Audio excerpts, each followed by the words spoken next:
आये श्री श्री गुरु गौर प्रेमानंद निताई गौर सीतानाथ हरि बोल हरि बोल हरि बोल हरि बोल हरि बोल भज निताई गौर राधे श्याम जप हरे कृष्ण हरे राम भज निताई गौर राधे श्याम जप हरे कृष्ण हरे राम जय राधा राधा गोविंद जय जय राधा राधा गोविंद जय हरे कृष्ण कृष्ण हरे हरे हरे राम राम राम हरे हरे हरि बोल हरि बोल हरि बोल।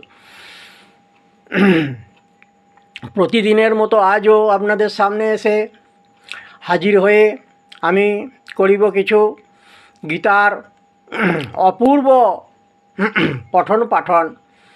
আজকের পঠিতব্য বিষয় পঞ্চদশ অধ্যায় পুরুষোত্তম যোগ। শুনুন শুনুন ভক্তগণ, এই যোগের কিছু অমৃত কথন, যা শুনে ভক্তগণের জুনায় প্রাণ মন। যদিও রয়েছে মাত্র 20টি শ্লোক এই অধ্যায়ে, তবু জানিবেন কোনো শ্লোকের গুরুত্ব মোটেই কম নহে। এই শ্লোকের অর্থগুলি করিলে শ্রবণ আপনারা সকলেই হবেন অতি ধন্য এবং করিবেন আপনাদের সুন্দর জীবনযাপন। তবে শুনুন, আরম্ভ করি। ভগবান বলিলেন, এই অধ্যায় হচ্ছে পঞ্চদশ অধ্যায় পুরুষোত্তম যোগ। শ্রী ভগবান উবাচ ঊর্ধ্বমূল মধশাখম অশ্বত্থং প্রাহুরব্যয়ম ছন্দাংসি যস্য পর্ণানি যস্তং বেদ স বেদবিৎ। বড় আশ্চর্য কথা, ঊর্ধ্বমূল। হ্যাঁ গো, প্রাকৃত জগতে আমরা কি দেখি? সব গাছের মূল তো নিম্নগামী।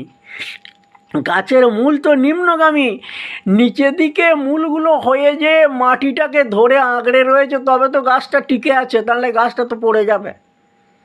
কিন্তু এখানে ভজন সাধনের কথা বাবা, বলছে ঊর্ধ্বমূল। আমাদের মূল কিন্তু ঊর্ধ্বমুখী। কেন? সেটার অর্থটা কি? আমাদের মূল হচ্ছে কি? মূল হচ্ছে কি? স্বয়ং ব্রহ্ম। এটাকে বলা হয় ব্রহ্মবৃক্ষ। এই ভজন সাধন হচ্ছে ব্রহ্মবৃক্ষ। এই ব্রহ্মের মূল কি না? স্বয়ং হলেন গোলকাধিপতি, স্বয়ং ভগবান রসিকেন্দ্র চূড়ামণি প্রাণ গোবিন্দ, স্বয়ং নন্দসুত। সেই কৃষ্ণ পরমারাধ্যতম জীবের একমাত্র বস্তু কৃষ্ণ। তিনি তো ঊর্ধ্বে রয়েছেন, গোলকাধিপতি তিনি। গোলকের উপরে আর কোনো লোক হয় না।